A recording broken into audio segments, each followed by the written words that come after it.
I've just been speaking this afternoon here to the Toowoomba Shire Mayor, Paul Antonio. He's actually a fifth-generation farmer. His property's got actually 5 properties around the Toowoomba region. He's also been in Canberra himself this week. He met the Prime Minister, Scott Morrison, and the Deputy Prime Minister, Michael McCormack, on Monday to talk about the drought, talk about water infrastructure as well. He's very focused on what more can be done to get more water. That's the answer here, get more water onto these drought-stricken properties. There's no magic silver bullet here. A lot of this is very complicated, as we've seen both sides of politics grappling with this in Canberra. Well, so too are those who've got real skin in the game. So here's what the Mayor, the farmer, Paul Antonio, told me. The drought, you've been experiencing this. You were telling me you're a fifth-generation farmer, right? So you've known this country for a very long time through your family as well. How bad is the drought right now?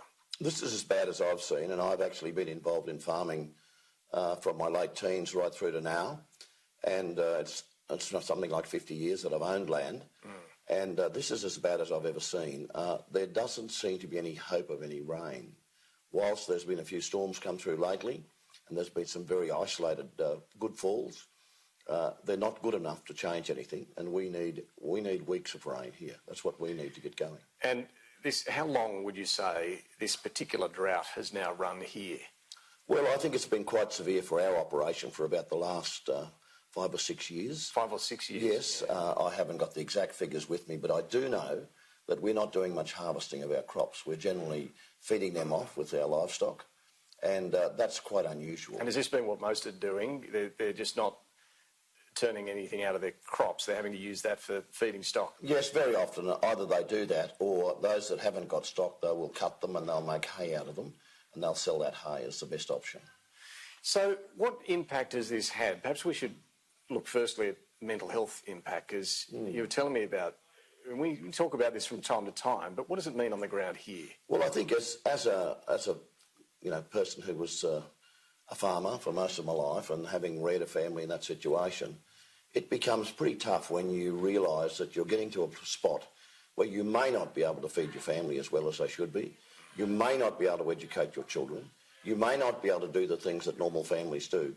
And that starts to eat away at people. And what does it mean from the people you know? Well, how are they coping with that?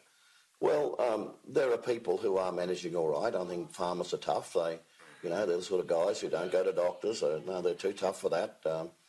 They don't do the things that they ought to be doing. But really, underneath it all, they're paying a price. And they're paying a greater price than they're letting people know. And that's why, from time to time, you see the most unexpected losses of human life. There's been suicides yes. here as well. Are there supports? Are there adequate supports for farmers dealing with these mental health challenges? Well, there certainly are supports out there, but, what you've got to remember is exactly what I've said, that farmers, they're the breadwinners, they're tough, they've never had to face this kind of thing before, they believe they'll get through, and they just plug along and do it. And very often, all this compounds and catches up with them suddenly. A lot of debate in Canberra about what to do about this drought. You've been there just this week, was it? You were down on Monday. Monday, you met the PM and so on. What is the government doing the right thing at the moment when it comes to drought support? Well, it's very hard to know what the right thing is. It really is, and I don't think the government's got it nailed. And I couldn't tell you exactly what we ought to do in any community.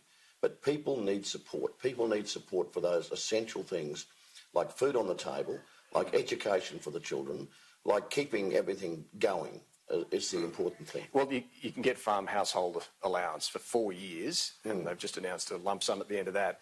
But you're saying here it's been 5, 6 years of drought. Should it go longer than 4 years? Well, I think it ought to. Wherever there's a serious drought, people need to be supported. Now, I'm part of a council of mayors that go from Toowoomba, which is generally the green country, right through to the South Australian border. And we're hearing some horrific stories from further out. And so it's even worse in Oh, those absolutely. Parts. Whilst it's as bad as it's ever been here, I would suggest to you that the further you go out there, there are places where it is particularly bad. The National Farmers Federation has released a policy today, and it's suggesting the idea of payments to, I guess, help those adjust who are willing to leave the land, exit payments. What do you think of that idea? Well, that's not the first time that's happened. No. Some years ago, I think the Queensland government or somebody was doing something in akin with that. And I think people were just walking off their land and they were getting $45,000 cash. A fair while ago, that's not a lot of money. I don't know what people would do. There's the trauma of that change as well. You imagine property that you'd worked for generations within a family and having to walk away. That would have a dramatic impact. Well, obviously, yeah, it would, but that financial help would assist with that process. It would help. Is it time, do you think, for the government to go down that path again? Well, it probably is, but of course, all that sort of thing, what it invariably does is it breaks down that community. There's another family gone. There's another loss of services to support that family. And that's the big issue in those small towns. There's a question of what happens to the land too. Someone who buys it, what do they do with it? Are we seeing land that won't be farmed for much longer? Well, I guess there are some things happening like carbon farming and all that sort of thing that I think looked at in their purest sense would worry me as a primary producer. Some people are doing it, they're making money out of it. But in saying that, we are capable of feeding the world to a large degree. We are capable of exporting food. That's what we're very good at here in Australia. We have been historically. You just need the water. We need water, and we've certainly been talking about water. Everywhere I go at this point in time, whether it be in northern New South Wales, whether it be west of here, people are talking about water security. How do you get that? Well, you've got to build dams. You've got to have a plan. We here at the Toowoomba Regional Council are looking at how we use water. We're even looking at the integrity of our water pipes that are existing now. We know that we're producing more water than we're selling. So it's going somewhere. And it's probably due to old cracked pipes that are about 60 or 70 years old. What do you think of the idea of pumping recycled water from Brisbane over to here? I think it's a great idea. In fact, it is on the table. I discussed this with the Deputy Prime Minister on Monday. We have a plan. Is it too expensive to do, or is it time? Well, it is expensive. But what I'd say to you is that there are production methods now that will certainly help when it comes to the price of water. We're looking at an industry called shedded horticulture here, a fairly intensive industry, employs a lot of people, but it needs water, and they're prepared to pay for that water.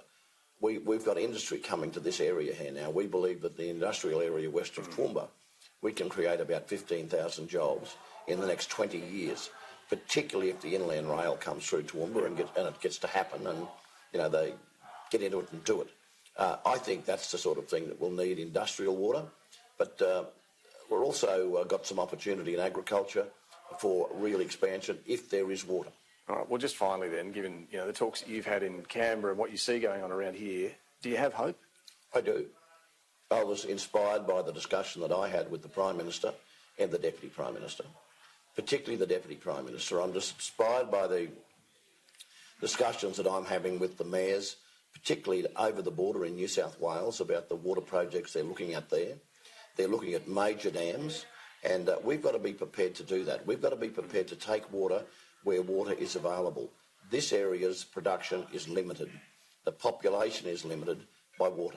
Water's going to be the key factor. Mayor Paul Antonio, thanks so much for joining. Thanks very much, David. Yeah, that's Paul Antonio there, the Toowoomba Shire Mayor. Look, as mentioned, with the green pocket of the centre of Toowoomba where I'm sitting right now may not look too drought-ravaged, but on the water situation, they're down to a third left in the three dams that supply this town and this area. And what the Mayor refers to there is some discussion about potentially accessing water across the border in New South Wales here as well. But you also heard him there talk too about the idea of pumping recycled water from Brisbane up here to Toowoomba as well, out west here to Toowoomba as well.